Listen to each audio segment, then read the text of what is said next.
लोकशाही दिनीच अधिकारी गायब, जनतेचा आवाज ऐकणं तर दूरच यवतमाळमध्ये लोकशाही दिन कागदोपत्री ठरला आहे। जिल्हाधिकारी स्वतःच गैरहजर राहिल्याने नागरिक आणि संघटना तीव्र नाराजी व्यक्त होत आहे। राज्य शासनाने नागरिकांच्या तक्रारी थेट प्रशासनापर्यंत पोहोचविण्यासाठी लोकशाही दिनाची संकल्पना आणली, मात्र आज यवतमाळ जिल्ह्यात झालेल्या लोकशाही दिनी अधिकारीच उपस्थित नव्हते। शेतकरी, महिला, कामगार आणि वृद्ध नागरिक आपापल्या समस्या घेऊन जिल्हाधिकारी कार्यालयात आले होते, पण अधिकारी अनुपस्थित असल्याने कुणालाही आपल्या तक्रारी मांडण्याची संधी मिळाली नाही। आमच्या तक्रारींचा निकाल लागत नाही, आता अधिकारीच गैरहजर असतील तर प्रश्न कोण सोडवणार, असा संताप नागरिकांनी व्यक्त केला। या निषेधार्थ गुरुदेव युवा संघाने प्रशासनाला निवेदन दिलं असून लोकशाही दिनावर नागरिकांचे प्रश्न सुटत नसतील तर हा उपक्रम रद्द करण्याची मागणी केली आहे। संघाचे अध्यक्ष मनोज गेडाम यांनी मुख्यमंत्री व शासनाला पत्र पाठवत सुधारणा न झाल्यास लोकशाही दिन कायमस्वरूपी रद्द करण्याचा इशारा दिला आहे। संपूर्ण यवतमाळ जनतेला गुरुदेवचा साष्टांग नमस्कार।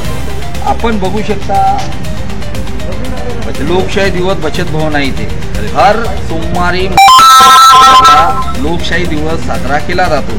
यामध्ये 16 तालुक्यातील नागरिक आपल्या समस्या मांडायला येते, परंतु ते स्वतःच्या खर्चाने येते, परंतु त्यांच्या हाती निराशाच येते।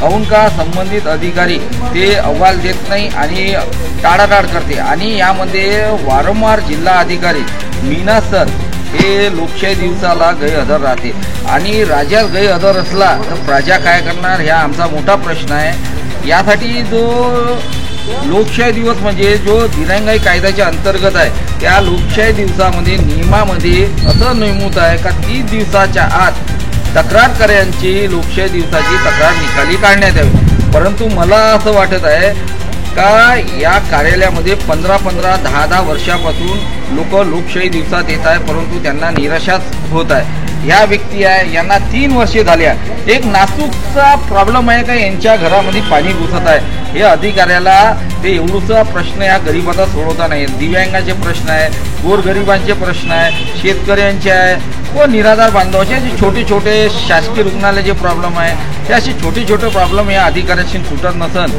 यापेक्षा शोकान गोष्ट काय। यासाठी आम्ही एकच विनंती केली आज लोकशाही दिवसांच्या अधिकाऱ्यांना, एक तर लोकशाही दिवस बंद करा, हे आमचं त्यांना आव्हान आहे, नाहीतर जनतेचे प्रश्न सोडा। जय गुरुदेव। न्यूज एक्सप्रेस साठी वासिक शेख यांची बातमी। भंडारा के आगामी नगर परिषद चुनाव को देखते हुए मुख्य अधिकारी करण कुमार चौहान ने समस्त भंडारा वासियों से लोकतंत्र के इस पर्व में बड़ी संख्या में मतदान करने की अपील की है। उन्होंने कहा, मैं अपना हर काम छोड़कर सबसे पहले मतदान करूंगा। चौहान ने नागरिकों से आग्रह किया है कि वे अपने मताधिकार का उपयोग कर एक मजबूत और जनहितैषी नगर परिषद का निर्माण करें। नगर परिषद भंडारा की आगामी चुनाव प्रक्रिया को लेकर नागरिकों में अब उत्साह बढ़ता दिखाई दे रहा है।